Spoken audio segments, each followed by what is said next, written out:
ultra broadband resistors. So, as you might or might not know, ATC does have a line already of ultra broadband capacitors and ultra broadband inductors. Keeping with that portfolio, we're offering a new product, ultra broadband resistors, which is a patented product. The construction technique of the product is interesting. We use 6-inch glass wafers.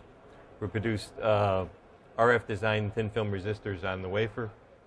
We cover the wafer with another glass wafer, making a glass sandwich.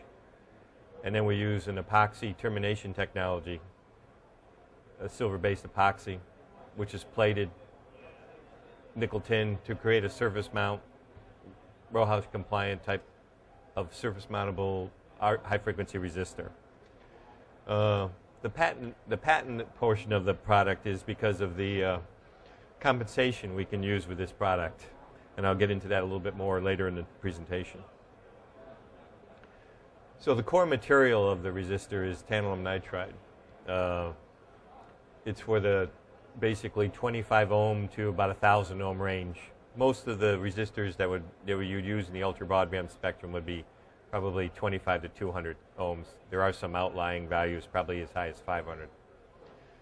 The glass sandwich itself is interesting because right now, historically, thin film resistors that are trimmed to RF have been built on alumina.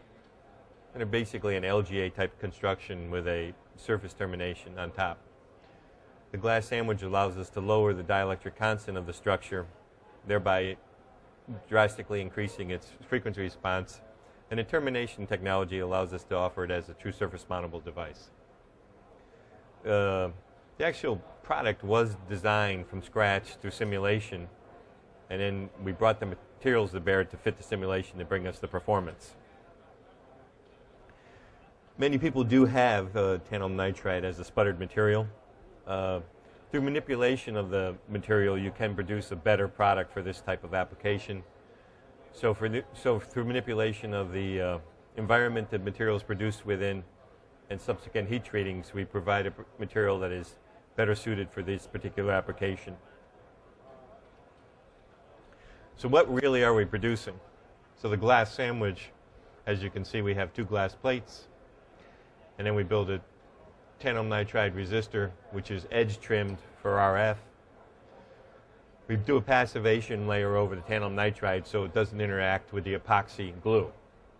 So what's critical about this structure, not getting all into the complete design structure, but we have copper terminations, which we have a specialized plating process which allows us a very stable thickness and very precise thickness.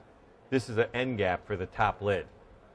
So the separation distance of the plates is all critical in the RF performance of the design. So it's a unique package in that it basically self-levels to the appropriate height. So the RF performance that was designed into the HFSS is rendered in each part. So very reproducible, very stable, very accurate from part to part. We've modeled the substrate on Rogers. It'll also run on a variety of substrates. But as I'll show you, we have a compensated version besides an uncompensated version. And what that basically is we float a cap on the top layer, and the capacitance allows us to manipulate the inductance and capacitance of the structure in a transmission line type device, which allows us to compensate the device and give us pretty much a flat resistor out to 20 to 30 gig. So that would be in the 25 ohm to about 200 ohm range. So if you look at just the standard glass cap, glass top and bottom layers, historically, these type of resistors made on alumina roll off at about 5 gigahertz. So you can see we've extended out the flat to about 10 gigahertz already just by simple utilization of the glass. However, coming out next half of the year will be the compensated versions. So as I stated, the patented portion of this device is the equivalent parallel capacitance. So we have a free-floating metallized disc on the top layer of the sandwich. We can manipulate the size, placement, i.e. the capacitance and inductance contribution that this makes to the resistor in the transmission line. Through that manipulation, we can compensate the losses of the resistor and equalize it to a flat resistor. So we can get basically performance that'll go out to 20 to 30 gig. So for example, just a simplified plot. Here's just the glass sandwich rolling off at about 10 gigahertz. This is actually simulated data for a 1% tolerance resistor in a 100 ohm style. We're out for flat out to about 25 gig. So depending upon the substrate it's on, depending upon the copper thickness and all the other, we can build through the manipulation perfect resistors. What's the limitations? There's always limitations to every optimal situation. How much cap we can add in the top layer. So that limits some of the compensation you get. So you might get different deviations of roll-off, but for Rogers and other materials, you can pretty much flatline it. So questions and answers. Any questions from the gallery? So raw data. Let's move on to some more slides. It's hard to see, but this is the actual extraction from the HFS simulation.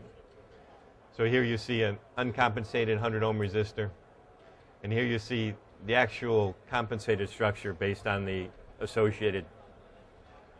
Here you can see it sweeping out the 30 gig.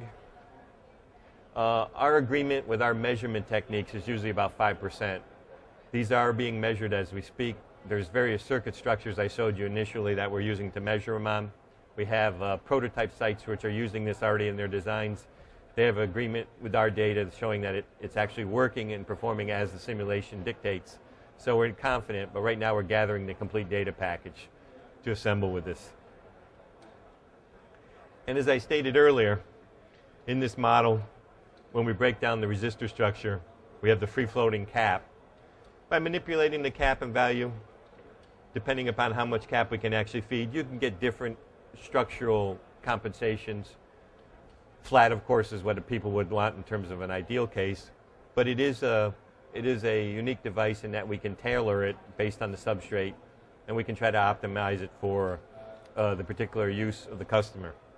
So as I said, if you have basically meanders or transmission lines, wandering transmission lines where you use balance points, use caps historically, resistors historically, these resistors, when placed in that existing structure, can affect much broader spectrum of performance. They'll push the frequency of the device use out, lower loss, all those good things can happen based on this structure. We believe as a future effort also 50 ohm terminators. We could manipulate the structure to accommodate other termination styles, so we could do like a 50 ohm termination type device using this technology. So thank you very much, and thank you for listening. Yes, very good question. Thank you. Over at the booth, we do have 25, 50, 100 ohm, and 200 ohms of SAM available. Very good question. It is a brand new product. Catalog-wise, we're going to sample kind of standard values. Any other values, we can laser trim those structures to any value. So we target about a 1% click. So we can go 25, 26, 27, all the way up to probably what we've seen requests for, about 500 tops right now. So it takes a little longer to do the trim versions, but we stock most of the resistor styles, and then we would trim. But standard stock, right off the shelf, will be 25, 50, 100, 200 ohm. And then we would do the same with, we'll probably do 50, 100, and 150 ohm with the compensated versions. The math is still rolling out, the simulations are still rolling, so we're still defining that whole space as to where those parts will be best suited in terms of their span.